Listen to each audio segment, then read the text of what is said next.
Hello, hello, Scorpio Collective, Sun, Moon, and Rising. Ako po si James. Kamusta po kayong lahat? And welcome po sa James Tarot PH. Ito po ang inyong detalyado, komprehensibo, at hindi beten na bonus reading for October Pera and Career. So Scorpio, kunin nyo lang po yung mga ka-resonate kayo ha, and leave the rest. Yung po iba impormasyon para po sa ibang Scorpio yun, ka-relax lang po kayo, okay? Sa Scorpio, use your intuition para makuha niyo po yung akmang messages para sa inyo mula sa inyong spirit kahit sa ating reading for today. So Scorpio, thank you again for all of your donations, saka po sa mga hindi nag-skip ng ads. Yan lang po kasi yung tanging paraan para po supportahan tayo every time na meron tayong free reading for Scorpio. So from the bottom of my heart, thank you po for not skipping the ads. So, ano po naghihintay sa inyo para sa inyong pera and career ngayong buong buwan Oktubre? Inhale. And exhale. At the center of your reading, you have the Seven of Cups. Beautiful. In the area of what you want, you have the Devil card. Lovely. In the area of what you need, you have the Four of Wands. Beautiful. In the area of what's affecting your current energy, you have the Ten of Wands. In the area of your near future, you have the Four of Swords. Wow. 4 is here. You are protected. You are guided. Your loved ones, your ancestors, at pati yung spirit guides may proprotektahan ka this time. So congrats po. In the area of your challenge for the month, meron po kayong Knight of Pentacles. In the area of your fortune, meron po kayong Strength card. Wow, laban-laban. Napakaganda nito. In the area of your divine messages, meron po kayong Two of Cups.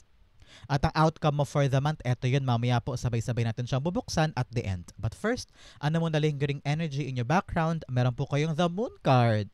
Moon card's all about you getting out of the dark. Okay? Kitang-kita ko rito na makakahanap ka ng paraan. Meron po sa inyo na para bagang gulong-gulo, litong-lito, hindi alam ang gagawin, hindi alam kung itutuloy pa ba o susubukan pa ba o aabante pa ba. Pero nakita ko rito sa kabila ng mga kaguluhan, sa kabila ng mga hindi sigurado, merong lalabas na katotohanan.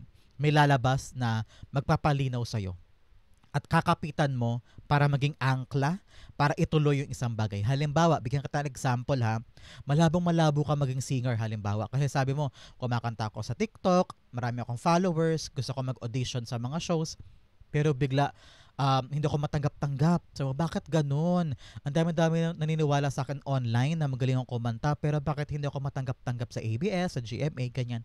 Biglang boom, may dumating na impormasyon, collab daw o kaya brand deals sa yung TikTok, 'di ba? Para kakanta ka, meron kang ibebenta na Magic Sing, mga ganyan. So, merong ibang bagay na binibigay sa iyo si God na magpapalinaw sa iyo.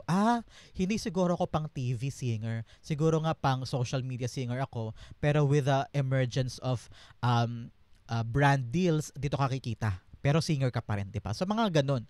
So, merong kalinawan tukol sa isang bagay. And then, yun na magbibigay sa'yo ng sigla para ituloy yun. Para mga ganyan. So, example lang yun ha. So, kung meron ko kinakaharap ngayon, Scorpio, na medyo parang hirap-hirap, malabo, di sigurado, may darating na kalinawan at doon kakakapit. Okay? Especially here, in your core energy, tinan mo naman, you have the Seven of Cups. Litong-lito ka. Litong-lito ka kung saan uunahin, anong gagawin, anong pupuntahan. Sa view, ang dami-daming options. Sa sobrang daming options, hindi mo na alam kung anong pipiliin dyan. Hindi mo na alam kung saan kasi magsisimula. At kung ano yung best option to pick. Ano? Especially po ngayong buwan na ito, Jupiter is shifting its focus on Cancer. On October 18 yan, magsisimula. So, ano ibig sabihin yan para sa inyo mga Scorpio? Ang ibig sabihin yan, meron po kayong new opportunity. O pwede rin sa higher education, baka mag-aaral ka ulit. O kaya sa batas, sa law, baka meron kang mga good opportunity when it comes to your documents, mga ganyan. Or foreign connections, mga afam-afam, mga foreign love and connections, o kaya foreign na mga subscribers or foreign clients, mga ganyan. So, it will boost your professional reputation. Pero ngayon, kitang-kita ko yung takot, yung litong-lito, anong gagawin ko, anong pupuntahan ko. Maraming iba-iba eh. So, nagbubukas daw ang mga pintuan para sa iyo eh. So, parang pinapayo sa iyo ng spirit guides mo, Scorpio, is to really take your time. Okay? Narinig ko dito na kapag payapa kasi ang isip mo, doon ka makakapag-isip. Okay? Nakita ko rin dito na ang isipin mo daw ay long term. Think for long-term growth with careful management with the things na hinahawakan mo this time. Lalo't higit pagdating sa pera. Okay? Nakita ko rito na sabi ng spirit guides mo na piliin mo yung mga bagay na malapit sa puso mo at yung kayang-kaya mong hakbangan ngayon. Narinig ko dito, favorable para sa'yo yung mga practical. Yung kaya ng budget, kaya ng katawang lupa mo, kaya ng schedule mo, yung maabot mo agad paunang hakbang, yun ang puntahan mo. Kasi yun ang workable, yun ang doable. Okay? The Seven of Cups. The Tower card. Yes. Kitang-kita ko rito, once down na makapag-isip ka na at luminaw na sa'yo kung ano yung best option or door na papasukin mo, doon na magsimulang magbago ang buhay mo. At lahat ng kalituhan, lahat ng pagdududa, lahat ng mga takot mo in the past, mabubura na yan. Kasi malinaw na sa'yo kung ano yung papasukin mo. Kaya yung buhay na medyo magulo, lilinaw. Dediretso, iilaw, kumbaga. So ngayon, nakita ko talaga dito, think for your inwards. Sa puso. Isipin ko ano yung kayang hakbangan ngayon. At ano yung, hindi ko sinasabi na piliin mo yung madali ha, but piliin mo yung kayang gawin. Yung halimbawa, balak ko magtayo ng sarili mong negosyo, pero balak mong pwesto ay sa palengke, pero yung pwesto pala sa palengke, 50K kada buwan, hindi kasya ng budget mo. Baka ngayon malugi ka, so hindi pwede yon. So, make sure na practical. Para yung talagang tinutumbok mo na bagong buhay ay maganap. Kasi kung pipili ka ng isang bagay na hindi pinag-isipan tapos napaka hindi pa practical, ay baka bitawan mo rin yan. Kaya ngayon, maganda sigurista ka, pinag-isipang mabuti, yung passion and practicality, pinag-combine mo, change will be yours. Okay? In the area of what you want, you have the Devil card. Devil card's all about you getting out of the system. Meron ka ng balak bitawan. Ano? Baka maling love life, maling ugnayan, maling career path, maybe because napaka-toxic ng boss, dinidiktik kayo lagi, pinapahiya ka siguro, o kaya nilalamon na ng trabaho yung personal mong oras, parang ganyan. And you feel like parang nagiging alipin ka lang ng ibang tao, parang ganyan. So ngayon, parang meron kang bold energy eh. Especially po on October 27, Mars is entering your sign, Scorpio. So ano ibig sabihin yan? Bold energy and determination. Especially here in your strength area. So anong mangyayari dyan? Magkakaroon ka ng lakas ng loob na bitawan na yung mga bagay na nagpapabigat sa'yo. Parang feeling mo, hindi na to para sa akin eh. Whether kaibigan man yan, katrabaho, ka-business partner, kasamahan sa kumpanya, kasamahan sa pangarap, parang iniisip mo, let go na to. Because it's dragging you down. It's pulling you away from the things na dapat mong gawin. So ngayon, meron din, nakita ko bigla sa mga Scorpio dyan, pwede rin ang tanggalin mo ay mga maling habits mo o kaya mali mong ugali. Mamaya, halimbawa, merong meeting, meron discussion, pero ang lagi mong ginagawa kapag nabibwisit ka, nag-walk out ka, imbis sa pag-usapan. So, alam mong toxic yon, di ba? So, ngayon, babaguhin mo na yan. Sabi mo, sige na, makikinig na ako. I will open my eyes, open my heart. I will cooperate, mga ganyan. Especially po, this time around, on early October, meron po kayong power to collab. Especially Mercury is entering in Libra on October 3. So panahon to para collaboration, communication, para rin po sa teamwork, no? Kung kailangan makisama at para matapos 'yan. Pero yung mga toxicity, halimbawa yung mga ego, mga pride, yung ningaskugon, yung magaling ka lang sa umpisa pero hindi mo tinatapos, o kaya lahi ka nagpupuyat, gimmick ka ng gimmick, bisyo, alak, kailangan talaga itapon na yan. Let go para dumating yung pagbabago sa life mo. Devil card, Nine of Pentacles, yes. Nakita ko rito na aangat ang buhay mo. Makukuha mo yung stability, financial freedom, at pagkakaroon ng successful financial life kung handa mong iwanan yung mga bagay na pumipigil sa'yo para ma-achieve to. Halimbawa, balak mong pumunta ng Maynila. Kaya sabi mo, may magandang kumpanya doon, nakapag-apply ako, natanggap ako, malaki sweldo. Pero halimbawa, sabi ni nanay, huwag ka na doon, malayo doon anak, mahirap ang buhay doon, kaya mo ba doon? So, sa isip mo, wala ngang opportunity sa probinsya natin eh. Bakit hindi ko susubukan doon? So, kung medyo pinipigilan ka to achieve your financial gains na matagal mong hinahangad at nakikita mo na nandyan na, kausapin mo tong pumipigil sa'yo. Halimbawa, pamilya mo ba niyan, magulang mo o lover mo, no? If this person is really important para sa'yo, kausapin mo siya. Ipaunawa mo sa kanya kung ano yung nakikita mo, kung ano yung na-envision mo, kung ano yung plano mo, kung ano yung kasaganahan na makukuha mo kapag kumawala ka sa comfort zone mo o kumawala ka sa limitado mong mundo. Parang sabi mo, ayaw mo na magpakadena, ayaw mo nang gumalaw sa maliit na iniikutan mo. You want to achieve greatness. At makukuha mo lang yan pagkakawala ka sa isang limitadong galawan. In the area of your what you need, you have the Four of Wands. Stability, stability, stability is coming in your life. Okay? Kitang-kita ko rito, sabi ng spirit guides mo, what you need is really undivided focus. Sabi ko nga po kanina, kailangan talaga ng matinding pananaw. Your focus on the goal at saka sa finish line. Okay? Your spirit guides are telling you, think about long term. And with careful management, with careful handling, and sabi rito, your finances will be stable pag ganyan. Okay? So, aligned na aligned po yan sa inyong planetary alignment. No? Sabi ng spirit guides mo, magiging okay naman ang pera eh. Magiging okay naman ang negosyo eh. Pero kailangan lang talaga ikaw mismo ang titignan mo pangmatagalan. Yung pundasyon ng pangmatagalan. Pamilya, bahay, negosyo, pera. Kaya ngayon, kung nag-iisip ka, panahon na para mag-ipon. Your budgeting mo, kailangan isipin mo yan. Kailangan nire-revisit mo yung pag-budget, yung ipon mo. Baka kailangan ng i-upgrade, kailangan ng tingnan mabuti kung kinakapos ba, kung swak ba yung ipon, may pinapatunguhan ba yung kilos ko. Kasi ang iniisip mo ngayon, permanente, pundasyon para sa kinabukasan. Para sa mga anak, para mapag-college sila, para meron kayong retirement plan, para mabayaran na buo yung utang. Marami ka mga permanenteng susolusyonan. Kaya ngayon pa lang dapat iniisip mo na daw kung ano yung mga pangmatagalan mong kilos. Yung mga temporary, yung mga gusot-gusot sa paligid, yung mga panggulo, bitawan mo yan para makapag-focus ka dito. Okay? The Four of Wands, nakita ko talaga pag stable ang life mo, magiging payapa ka, makakahinga ka na maluwag, at yung mga plano mo will go smoothly. Okay? Kailangan talaga, pundasyon pa lamang, buo na, matibay na. Four of Wands, the Four of Cups. Apat na four na to. 4, 4, 4, telling you are protected, you are guided, you are cherished by your angel guides and spiritual guides. Kaya, okay ka in your family members. So, ang Four of Cups ay clarify niya si Four of Wands. Kitang-kita ko rito na huwag ka daw laging mag-i-stay sa negativity mo, na naramdaman mo. Halimbawa, natalo ka, nalugi ka, natanggal ka sa trabaho, nawalan ka ng pera, huwag kang pipirmi dyan at uupo lang dyan at iiyak lang forever. You need to move. You need to appreciate life again. And lagi mo daw ingatan yung mga bagay na meron ka. Kasi yung mga bagay na meron ka, bigay din sa iyo yan ni God. At dinasal mo din yan dati. Kaya kung nakikita mo, ay, dinasal ko lang to pero meron na ako, iyan ay pruweba na binibigay naman ni God yung mga gusto mo. Kailangan lang talaga ng divine timing. Kaya ngayon, sabi ng spirit guides mo, i-build mo na yung pundasyon mo para kapag dumating yung bagong-bagong blessing na hiniling mo talaga kay God, kayang-kaya mo siyang alagaan. Okay? Make sure that you are appreciative, grateful, thankful sa mga meron ka para patuloy kang biyayaan ng bago. Okay?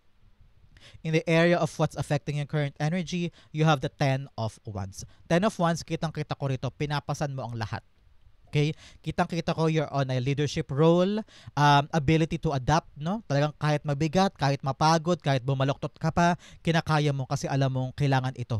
At nasa iyo yung parang responsibilidad at obligasyon. At ayaw mong makasira ng reputasyon.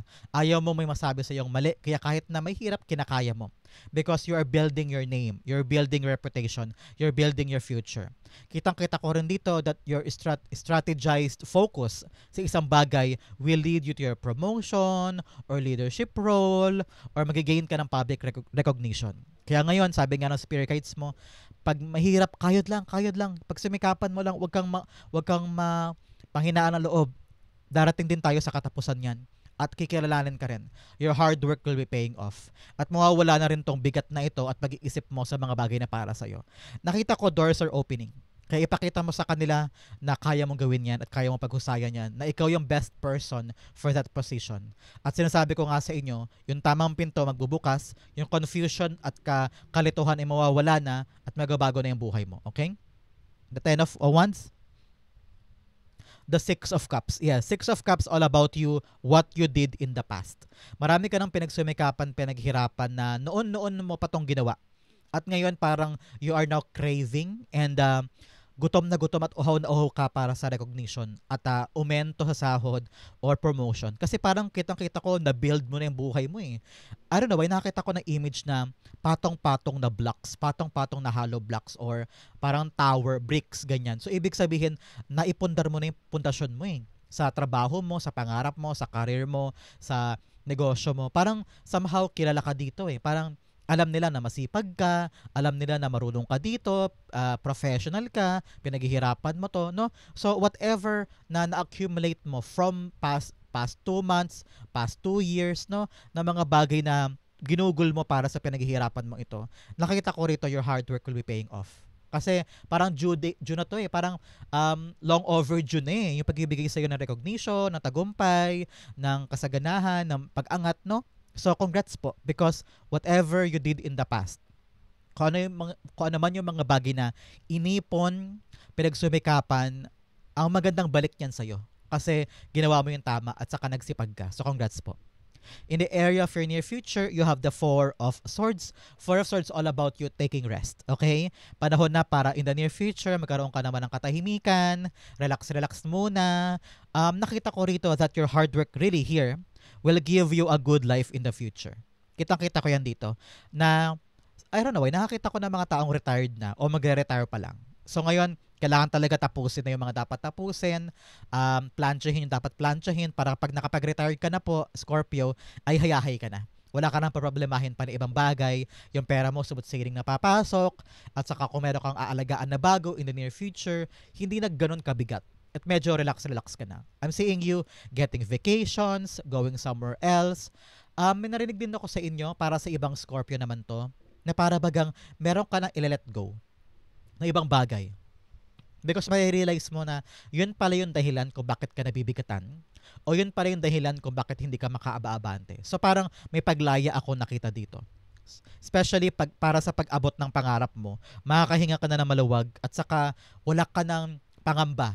Kasi yung mga bagay na missing sa life mo makukuha mo, and then you'll be able to be brave enough para bitawan yung mga bagay na talaga namang panggulo lamang sa buhay. Halimbawa, ex-lover mo, pabalik-balik ngayon, magiging payapa ka na, bibitawan mo na siya, makapag-focus ka na sa negosyo, parang ganyan.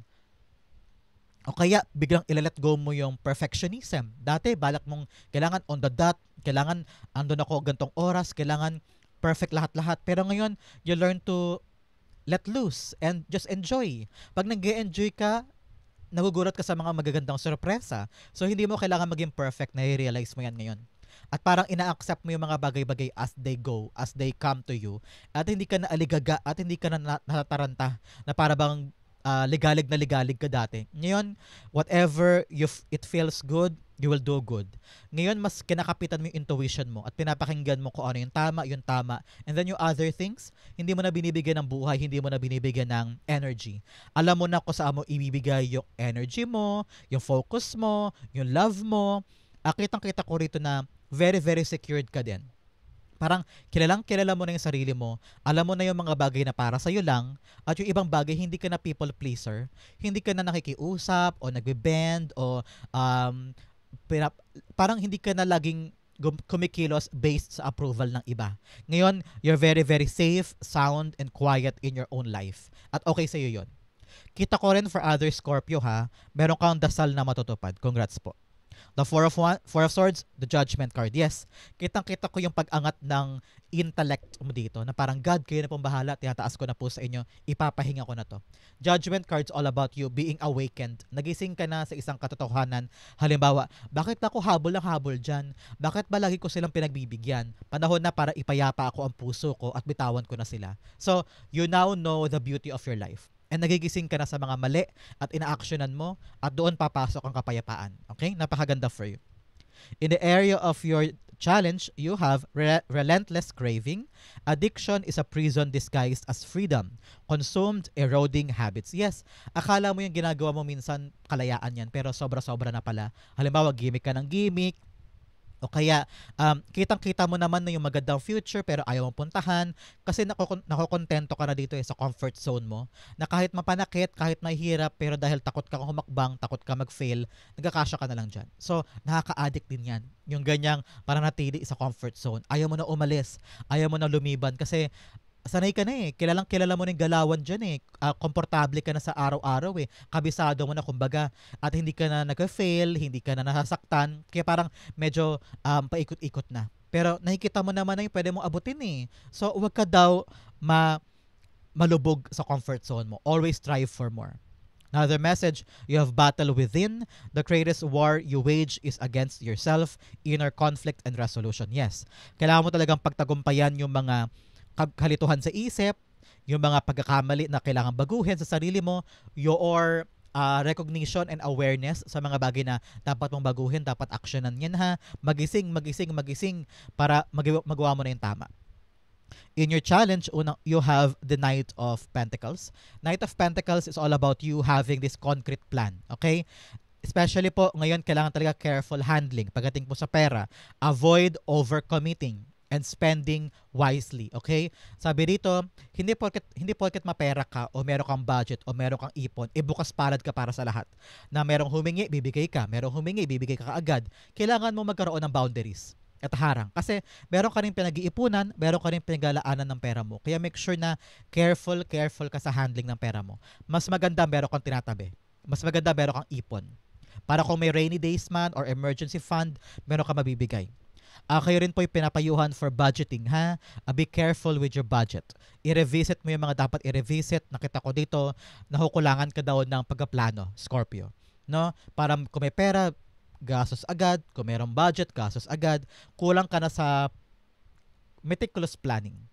Kaya sabi ng spirit guides mo, learn to sit down, take a rest, huwag magmamadali, especially kung meron kang bibili ng mga bagay, mga property, o kaya mga luxurious na bagay, bag, kotse, sapatos, cellphone, gadget. Kung meron kang mga balak gastusan, pag-isipan muna, pagplanuhan muna. Narinig ko rin dito, pag-ipunan muna. Hindi ka pwedeng bumili ng isang bagsakan. Pwedeng ngayong buwan na ito, mag-ipon ka ng kalahati, next month kalahati ulit, hanggang sa maipon mo yung tamang price o tamang pera, pambili sa dapat mong bilhin. Nakita ko rito, plano. Yan ang maaaring challenge sa'yo for the week. Is the careful planning, okay? Knight of Pentacles, you have the Queen of Pentacles, yes. Nakita ko rito, para hindi ka mawalan. Para meron ka pa rin madudukot anytime that you need.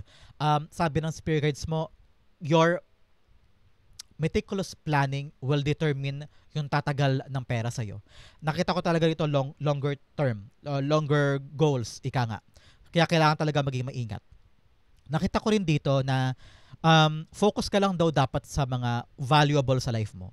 Narinig ko halimbawa meron kang 3 pinipilahang trabaho, yung isa approve, yung isa maganda sweldo, yung isa hindi pero mahirap pero passion mo. Sabi nito maging madiskarte ka. Kung alin dyan talaga ang nag-work, alin dyan ang gumagana, alin dyan ang nagiging applicable para sa'yo. So bitawan mo yung iba na hindi talaga gumagana na. At doon ka kumapit sa isang bagay na alam mong merong magandang kinabukasan or nakakita ka na ng mga magagandang galaw. Kasi kung kilos ka ng kilos sa mga bagay na hindi importante, baka maapektuhan ito. Kaya kailangan your eyes on the prize, your eyes on the target. Kung yan talaga nagdudulot sa'yo ng kaching-kaching, diyan ka na kumapit. Because nakita ko rito na that will lead you to your long-term goals. Okay? Ngayon sabi dito, avoid distraction ha. Baka ma-distract ka eh. Baka malingat ka, yung pera mo doon mo magastos. Kaya ingat-ingat ka rin ha. In the area of your fortune, you have success expands in your life. Yes, panahon na para mag-expand ka, to collaborate for new opportunity, for new energy, to be bold, to be braver, new leadership role. Napakaganda.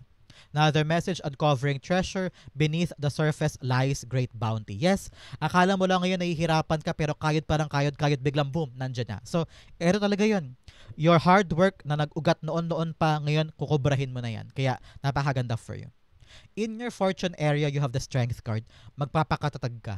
Your bold energy, sabi ko nga sa inyo, Mars is entering your sign Scorpio on October 27. Yan ay magdudulot sa iyo ng determinasyon, ng kumpiyansa, ng lakas ng loob, ng tibay ng loob, tiwala sa sarili, and so much energy. Ito yung great time for you to be bold, to have a focused attention, focused love and affection para mag-push forward yung career mo. So ngayon, be kind to yourself, be gentle to yourself, at lahat ng pinagsumikapan mo at pinagtiisan mo, magkakaroon ka na ng reward at magkakaroon ka na advancement. Okay?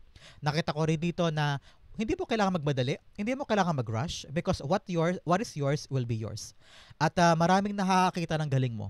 Maraming nakakapuna ng sipag mo. Kaya, kukobrahin mo yung outcome niyan. Okay? Napakaganda for you. Strength card.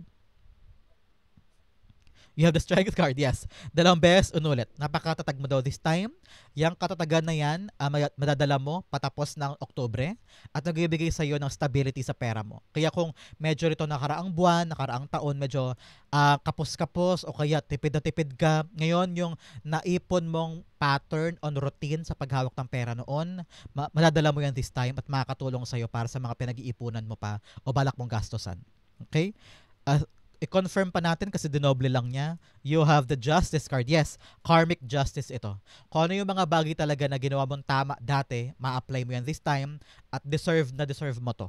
Nakita ko na ibibigay na sa iyo yung karapat-dapat na sweldo, ibibigay na sa iyo yung karapat-dapat na aumento sa sahod, meron kang hinihintay na loan, ibibigay na, meron kang hinihintay na papers, ibibigay na, meron kang hinihintay na parang mana or pinag-agawan o pinag-awayan na hatian sa pamana ng dead mong asawa or ng tatay mo, ng lolo mo, ngayon masasettled na at yung katatagan mo ay magbubunga ng maganda for you. So, you're gonna harvest good outcome because of your strength and not giving up. Napakaganda for you. In your divine messages, you have you have surrender to the divine. Yes, ito yun. Kaya talaga tinamaan niya. Surrender ka daw sa divine, ipagpasa Diyos mo na, itaas mo sa Kanya para maging payapa ang puso mo. And then step out of your comfort zone. Yes, sabi ko nga sa inyo kanina, paikot-ikot na, parang nandun ka lang sa ginagalawan mo, hindi ka na makagalaw, parang hinahanap-hanap ng sistema mo because kabisado mo na every single day. You need friction, you need growth. If you want change to happen in your life, you need to be the change. Okay? In your divine messages, meron po kayong Two of Cups. Two of Cups all about communication. Okay, kitang-kita ko rito, whatever you want to get, you can get it. Kailangan lang talaga ng tamang diskarte sa pakikipag-usap, sa pakikipag-collaborate, sa pakikipag-negotiate, no? Agreements, ganyan. Nakita ko talaga connections. May mga tao kang kakilala, ka-acquaintances, kadaupang palad na makakatulong sa iyo moving forward. Kaya, always build good connection ha. Huwag ka magpuputol ng bridges, huwag ka magsusunog ng tulay. Kailangan talaga na mas marami kang kakilala, mas marami kang kaibigan, makakatulong yan sa iyo in the near future. But for some sa inyo na merong inaasahang kontrata, agreement, negotiation, or interview, galingan mo daw ha kasi makakaya mo, makukuha mo to. Okay? The Two of Cups. You have the Temperance card. Yes, galingan mo, husayan mo daw, give your all effort. Ang importante, payapa ka. Zen. Zen, hinga, zen. Kung meron man po kayong lalakarin na papeles, dokumento, interview, o negotiation, palitan ng i-convince mo yung client, bebentahan mo yung client, kailangan talaga tiyagain mo to. Huwag ka mag-shortcut, believe in yourself, magkaroon ka na mahabang pasensya para makuha mo yung good outcome dito. Okay? Ang outcome mo yan, but first, bigyan mo na kita ng fortune cards. Unang-una, you have flag. Do not be tempted to lower your standard. Yes, itaas mo talaga yung bagay na para sa yung passion mo, yung heart mo, yun ang pasukin mo. Your fulfillment, your stability, whatever you want to achieve. Now, the message you have Bat, take care, enemies are working against you. Yes, maraming mga tao sa paligid na toxic, na hindi ka gustong lumipad, hindi ka gustong umasenso, bitawan mo sila, i-ignore mo sila. Another message of flowers, happiness, yes. May happiness daw po kayong makukuha sa buwan na ito. Congrats po. And then you have April, baka meron po kayong good occasions or milestone na makukuha sa Abril. Congrats po. And then you have Inkpot, problems to be resolved. Yes, may mga problema daw dapat solusyonan this time. Kailangan harapin na yan, buksan ng isip, buksan ng mata, follow your instincts, it will be solved. Another message you have Owl, good advice from a wise person. Yes, makakatagpo daw po kayo ng magandang payo mula sa isang matalinong tao o wais na tao na magbibigay ng linaw sa mga bagay na malabo. Okay? Ang outcome for the month for pera and career, Scorpio, you have the Five of Pentacles. This is all about you moving forward. Alam ko, medyo mahirap, medyo kapos, medyo may mga pangarap ka, medyo ang hirap kunin, ang hirap abutin, pero wag ka mag-alala, may tutulong sa'yo. May darating sa'yo na teamwork or kakolab mo, colleague, kapatid, pinsan, anak na magbibigay sa'yo ng assistance para makaalarga ka na. Pero ang payo sa'yo ng Spirit Guides mo, Scorpio ha, matuto kang itaas yung galing mo. Believe in yourself. Meron ka mga talent and skills at kakayanan na maaaring magamit mo in your advantage. Huwag ka daw magkakasya sa kakarampot at huwag mo daw laging isipin, ay hindi ako marunong, ay wala ko niyan, ay hindi ako makakapag-apply dun kasi wala akong pamasahe. Lagi kang makakagawa ng paraan. Kung gusto mo daw kumawala sa hirap na to, sa struggle na to, gamitin mo yung kagalingan mo in your advantage to move forward. Okay? The five of Pentacles, yun, tumapon, tatlo, kunin natin. You have the King of Swords, yes. Magkaroon ka daw ng paninindigan sa mga bagay na gusto mo. Kung talagang ready ka na kumawala dyan sa kumunoy, makahanap ka daw ng paraan this time at actionan mo yan. And the right people will come. Sabi ko nga sa inyo, help is coming with the Three of Pentacles. And then Two of Cups, pag-uusap. Matuto ka daw makipag-communicate, makipag-usap, sabihin mo yung nilalaman ng puso mo, sabihin mo yung kailangan mo, sabihin mo yung gusto mo, para makarating yung mga karapat-dapat na tao na magpo-provide niyan. Kasi kung kinikimkim mo lang at sa sarili mo lang, paano mo makukuha yan?